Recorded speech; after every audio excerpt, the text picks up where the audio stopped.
Mafana dia mafana ny toedra raha mahakasika an'ilay boina izay miteraka resabe amin'izao fotoana izao ka nanao ankamoaka Irina Rakotomanga nilaza ny heviny manoloana an'izany rehetra izany ka nipitsipitsony mahakasika an'izay ny fakafakaina amintsika ato anatin'ity video ity ka manasa antsika rehetra anaraka an'ity video ity hatramin'ny farany azadino ny milaiky ny video antsika ary tsara voatrany miabone amin'ny chaîne antsika mba ahafahanareo manaraka tsy tapaka ny video zay lefa neto isan'andro tsy ampidrela mo isika fa avy hatrany tonga de vavany ndao ary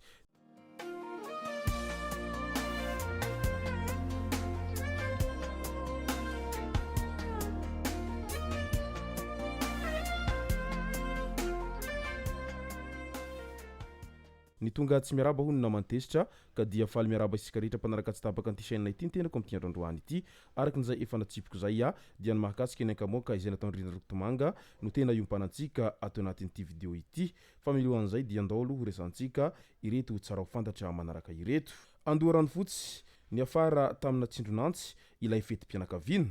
fianakaviana iray ihany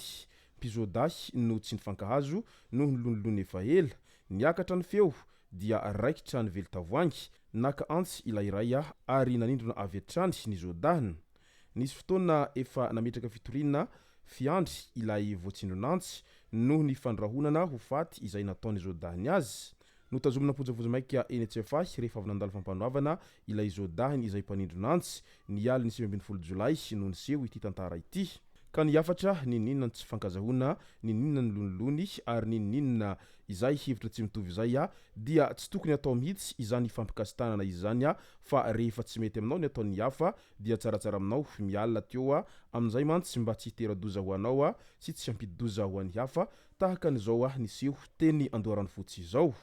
mahakasika ny raharaha ambohy malaza indray raha ny tantarany tojo sy ireo niaraka taminy anisan'ireo narary vokatry ny fihinanana sakafo teny ambohy malaza itojo tsy donaty nefa noho ny hoaniny fa pontra kôkô efa taratara vao tonga teny amin'ny fety izy sy ireo kozinany rehefa nantsony kozinana ndry zareo izay tompony ilay espasy tamin'ny 1 alina izy telo lahy kasaina tojo ary fitahina no tonga teny ambohy malaza tamin'ny sabotsy 14 Jona io efa saika alany avokoa ny sakafo tamin'izy telo lahy tonga tao amin'ilay fety araka ny tantarany tojo ny sotrosotro sy ny viditsaky tany ivelany noho izany itojo niaraka niditra hôpitaly moa izy efatra mianadahy izay zanaky ny mpiray-tapo ny alahady 12 Jona iray andro taorian'io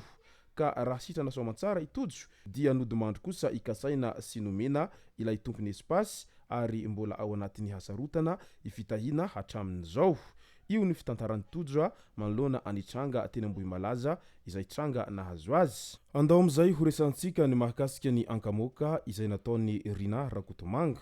hoy Irina Rakotomanga izao moa izany dia mba te-hanontany ary tokony hanome valiny ilay minisitra iray namako fahiny ity hoe maninona no terenareo ny ACM hanome ireo CIP sy CDN provisoire ireo io ny fantaniana izay napetraky Irina Rakotomanga nanaovanareo fika maloto ilay raha izay namendry fiandronareo sy ny ekipanareo nilazanareo fa hoany Eramady ireo fiaramanidina 10 ireo fa kay efa tetika voaomana fa nalefa any Iran ireo fiaramanidina 10 ireo ary ny tena loza dia efa nisy piasa nampanantenenareo tamin'izany fa ho velomina i Eramady izay sous redressement judiciaire ary saika hanaovana forcing fotsiny ny hambandianana azy indray nefa ny CTA aza efa tsy valabla intsony ary tsy azo atao izany raha tsy mazava ny fanefana ilay trosa satria sady tsy ara-dalàna no mandika lalàna no mamitaka ireo tompony trosa mikasa ny hanao détournement actif ianareo ary hoe hafindra any Madagasikara Airlines ny fananany Eramady rehetra araky ny tohiny ankamoaka hatrany ho an'ny ministra ny fitaterana indray izay voalaza ny Irina Rakotomanga hatrany io fitiavam-bola diso tafahoatra io no manimba ny firenena tsy misy tsy tia vola fa ny fitiavana azy tafahoatra mampanaonao foana ary mampidikiso firenena tsy misy tsy tia voninahy fa ny fitiavam-boangory tsy hanenjehana zavatrafa ka hoe hanangom-bola farak' izay zokiny fa hanao fifidianana 24% hoe ianao raha ny tsy lian-tsofina araky ny voalaza ny Irina Rakotomanga hatrany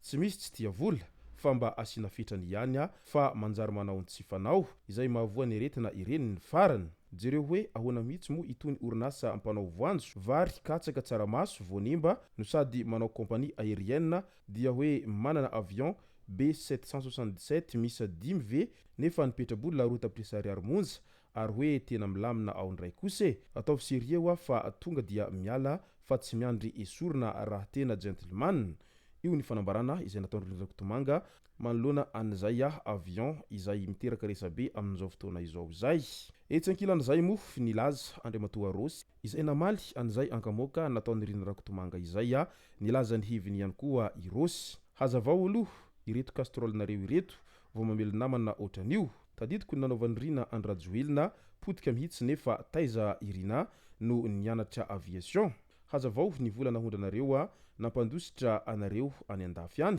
sy ireto harenabe nareo ireto vao mamotikolona ohatran'io. L'hôpital Kisefou de la Charité